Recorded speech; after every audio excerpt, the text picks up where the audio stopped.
Our mission here at UND.com is to serve the needs of you, the Irish fans who are spread all around the globe. And we know that you can never get enough information about the competition at quarterback for Notre Dame. So today, we went to the sources, the coaches who work with those quarterbacks each and every day for an update.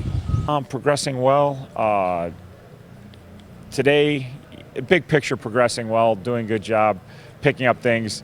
Today was a little rough. They put in their dime package and they do a lot of different coverages and pressures out of it, but for us, that's the work we need. We need to put them in as many adverse situations as we can to see how they'll handle those adverse situations. And it was some good, some bad today, but overall, it was a good day because there's a lot of learning to go off this tape today.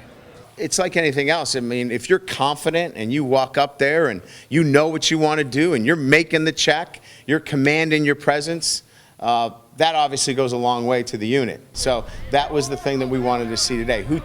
Who commands that respect? Who goes up there and as I told him, even if you're wrong, go up there with a certainty that you know what you're doing.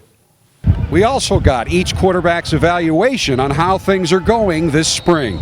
Good. I think I'm just trying to limit some, mistakes I made in the past, and strengthen my weaknesses, and just develop, fully as a player. Develop the places I was, felt like I was good at, but get better at those, and really pick up the weaknesses I had.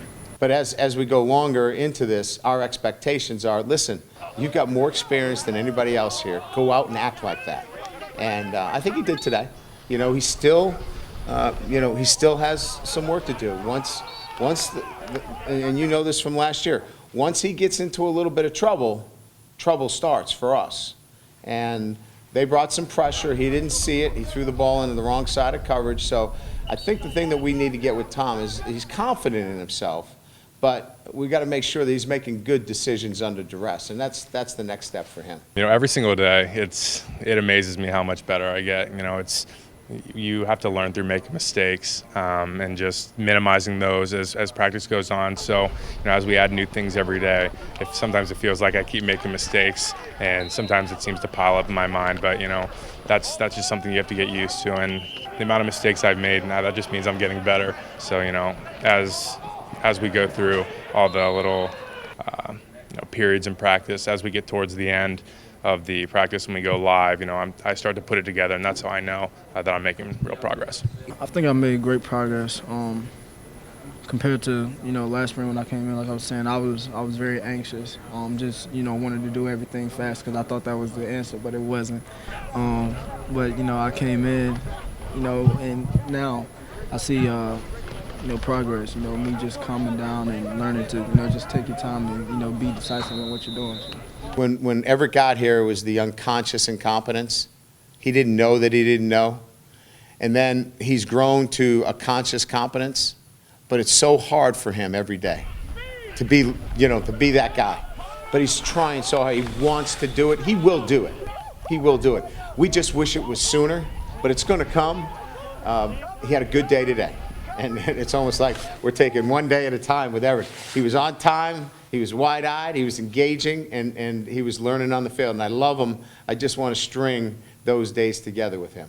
Yeah, things going great. Can't believe it's gone by so fast, but definitely learned a lot, and going to every practice the same way, having a great attitude, just trying to do my best, working on some small things, but just trying to build a bond and get everything that Coach Kelly and Coach Martin are trying to teach me.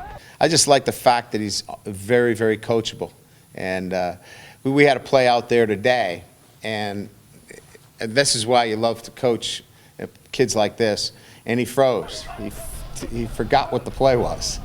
And so consequently, he threw it into traffic and almost made it into a situation where Ben Koyak, lost his life, And so he comes up and he goes, I just blew it. I blew it. I blanked. I can't believe it. I go, well, next time you blank, let's try doing something else, like running outside and throwing the ball away. He goes, that's a great idea. So it's fun to coach a kid like that. He can engage and have that conversation with you, and he's somebody that's going to pick it up pretty quickly. I've always been taught if I don't really know anything, just try to get as many yards as you can. So I thought I saw a hole, so I was going to tuck and run it. Instead, I pulled up and and saw Koyak, and he was the first guy. And I kind of feel bad. I told him, I was like, I'm sorry, man. In the real game, I'd have killed you. So that's my bad. And I came over to Coach Cohen, and I was like, hey. He's like, what'd you see? Why didn't you? And I was like, I just completely went blank on Flame, and kind of froze up, like you said. But he definitely just told me next time just to roll out and hit the open guy. The 83rd annual Blue Gold game kicks off Saturday at 1:30. If you can't get to the stadium, you can watch it live on NBC Sports Channel and right here on UND.com. And don't forget, Reggie Brooks and Mirko Jurkovic will join me for the official Notre Dame football postgame show right after the game here on UND.com. From Notre Dame Stadium, I'm Jack Nolan, UND.com.